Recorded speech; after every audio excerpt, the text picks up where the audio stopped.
Sanditeze jina wapele nation Sinja Bavana Sambero Mugo Wimbo kadongo Doche love Nakanzo magaela wamfika nebwe Jikulire kwendo siwa Grace Zimbabwe Saiko gurowa murimo Zimbabwe Mama Azina moja maganisi yandi chiripwere Asindi nongoti muzolore murugare Mungo pretenda kuwe popa Ndewamwe azimama mfungo isere Sandi uone kudai kufara huku asimujifuwa ndina rugare Shoni paya moyo wangu Chokati unerera usinyore Babana mai wangu wari mufu wakazorora Koma wakushaya baso shinu shoti omera Sisi wakatewera upakaenda zerora Takaungana tese pamushati chibongo mora Kafamba iya mazawa zakatora jese Takasara ndiri chiseko chedunu rese Uonerera umwe wangu wakusekese Era ikwe inga ndiyo nzira yetu tese Maganisi yandi chiripwere Asindi nongoti muzolore murugare Dongo pretenda kuwe popa Ndewamwe azimama mfungo isere Sandi uone kudai kufara huku asimujifuwa ndina rugare Shoni paya moyo wangu Chokati unerera usinyore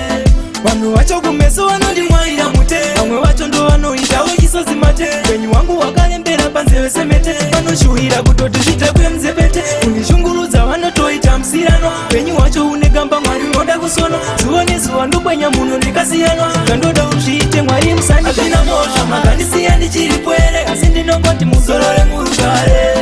Dongo pretenda kuwe popa Ndewamwe azimama mfungo isere Sandi uone kudai kufara huku asimujifuwa ndina rugare Shoni paya moyo wangu Chokati unerera usinyore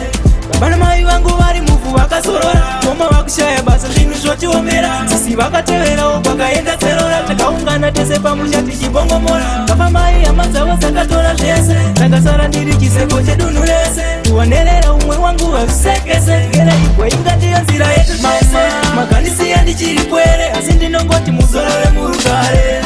Dongo pretenda kuwe popa Ndewamwe azimama mfungo isere Sandi uone kudai kufara huku asimujifuwa ndina rugare Shoni paya moyo wangu Chokati unerera usinyore